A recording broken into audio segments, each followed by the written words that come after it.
Hi guys, welcome back. This is take 3. Take 1, I couldn't pick this lock. Take 2, I failed to delete everything off the camera and the memory card filled up, and then so I couldn't complete the pick of it. This is take 3, and the lock is a Yale 5-pin, grub screwed in the bottom, so it's a custom lock, and it's by Madmable77, and it's a test lock number 1, so it's sort of like a prototype. He sent me this lock to like give feedback, and it's jammed again, and pick it. He wanted me to do an out of the packet pick, like warts and all, you know, and I tried yesterday. 30 minutes into the pick I gave up because I couldn't open it. Then I worked out why I couldn't open it. It's because pin 5 was not, it's playing up again, pin 5 was below the shear line even when you put the pin in the key in. It looks alright now, but let's see if we can get this working. So I've been messing about with it to get the key to work, and now it's hanging up again for some reason. There we go. Right, so yeah, so I've had to do a lot of messing about with it, put a new clip on the back, change the spring in chamber 5. He had a double spring in there and the spring was getting jammed, so the driver was falling down, key pin was falling down, and then the key wouldn't open the lock. The key now works this way. It doesn't work this way, but there you go. It works upside down. If I turn it upside down, the key works both ways, and it's a lot easier to pick upside down. So I'm going to try and pick it now. And one thing I'll say about the lock is there is counter milling in it, there is threading in it, and there is also magnetism in it. When I first tried to pick this yesterday, I messaged man and said, it's not fair. You've put magnets in it. He assures me there's no magnets in it, but what he did say is he had some of the pins in a bag with some very strong magnets.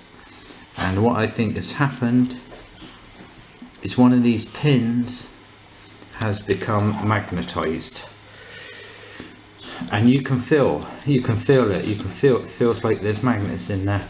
The pins become one of the pins become magnetized, and the core has become magnetized, so it's a real bugger, really.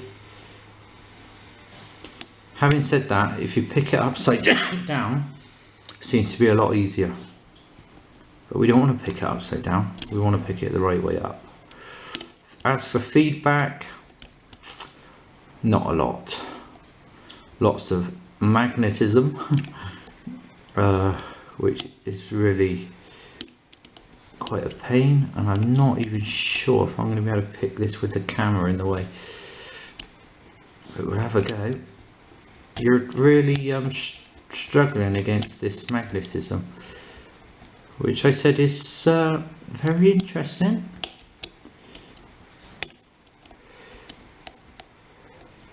I don't think he done that intentionally. I don't think it's intentionally magnetized, but it makes it a whole new ball game with it magnetized. Because well, if you try and stick two magnets against each other which have different polarity, positive, negative, I think is what I'd say, they repel each other, and that seems to, you seem to get that on in this lock. It repels. There we go. We've got a deep false set now, which is good. And then I think I'm down. I'm not going to say what ones I'm pushing. I really don't want to spoil it for the next person. I think there we go. Okay, so he's open. I don't know how long that took. I was talking for ages. Yeah, for a first lock, he said it's beginners to intermediate, and I would say yeah, you don't get a lot of feedback. It's got some nice pins in it, but what I really didn't like when I first tried to pick it was the fact that it feels like it's got magnets in it. And but it's growing on me. It's really, actually, now I've picked it a few times, it's a really interesting addition where the pins have become magnetized. It really makes it, well, I think it makes it harder. If you turn it upside down, it doesn't seem to feel as magnetized. I don't know why that is.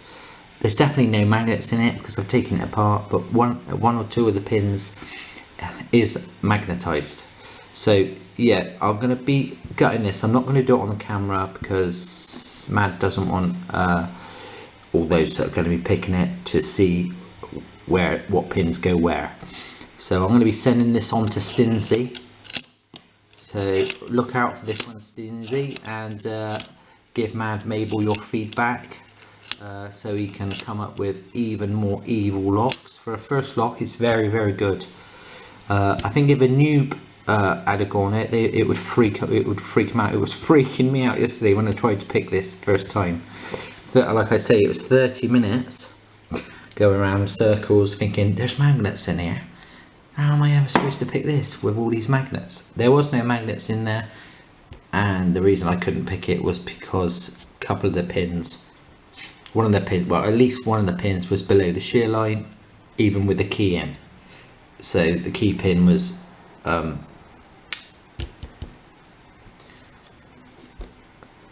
the key pin, you couldn't lift the key, you couldn't push the, you know what I'm saying. You put the key in, I look in the back, and the back pin was not touching the key. So effectively you would have to, you'd have to lift that pin up for it to open, and I can't do that because I'm not a magician. So yeah, that's why it wouldn't open. Anyway, I'm going to gut this and I'll show you pictures of the pins. I'm not going to photograph the core, otherwise you'll see where the threading and countermilling is. So you'll see pictures of pins, but there'll be individual pictures of pins so that people don't know where the pins, what pins went where. Okay, so cheers guys.